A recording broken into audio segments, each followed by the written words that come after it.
Hi students, this is a video tutorial on writing, especially in narrative writing, and how to make your writing more engaging and interesting.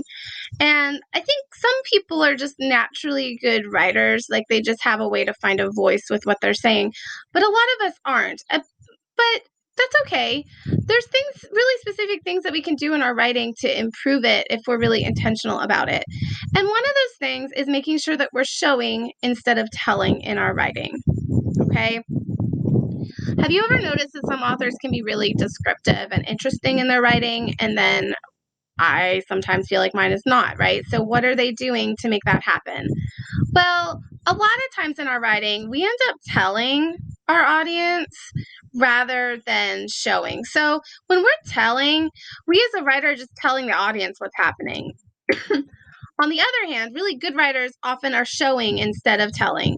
So we're giving details that force the reader to make inferences or educated guesses about meaning. And when you see my examples, these definitions are going to make a little more sense. So here's an example of telling. She was angry. Okay. It's very straight and to the point. We don't have to interpret much, but it's also not very interesting. So here's an example of showing that same information, making our audience make a guess about the meaning. She stomped out of the room and slammed the door. Okay. Now, in this, we can make an educated guess. Oh, right. Like she's angry if she's acting like that, but it's a lot more interesting. Okay. I want to give another example here of telling. Okay. She had a crush on him forever and kept hoping he would like her back. Okay. So that's telling. We don't have to really interpret what's going on here.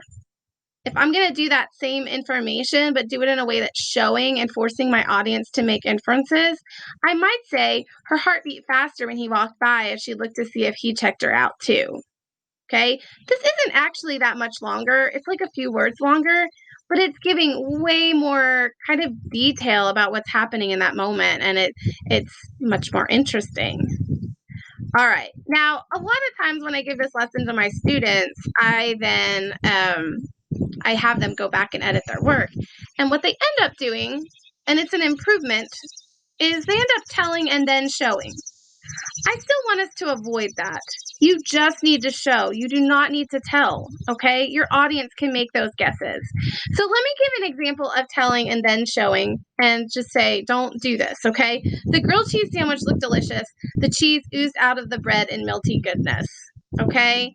All you need to say instead, so to change this, you would just get rid of that first sentence and say, the cheese in the grilled cheese sandwich oozed out of the bread and melty goodness. And then we know, like, oh, that sandwich looks delicious, right? Like, that's what we want in a grilled cheese sandwich.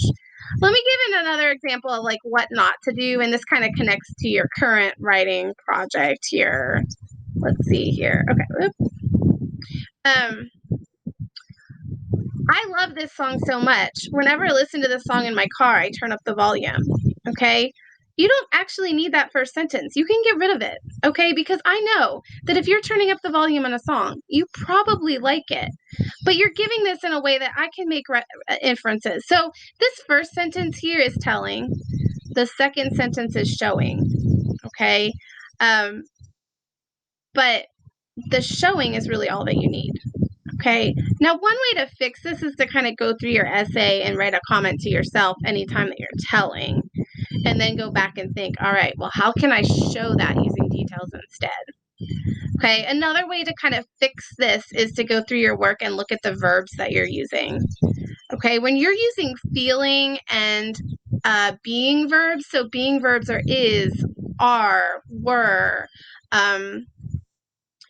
or you're using just feeling words like I love, okay, you're not using very strong verbs, okay, that show action. But if you say listen, turn up, you're changing the verbs to much more clear action verbs here, okay? We're going to work on this a little bit more next week in some lessons as well. But as you're writing today, I want you to be mindful of that, especially if you get to a point that you can start editing. How can you show these details instead of just telling us what is going on? All right. Thank you all.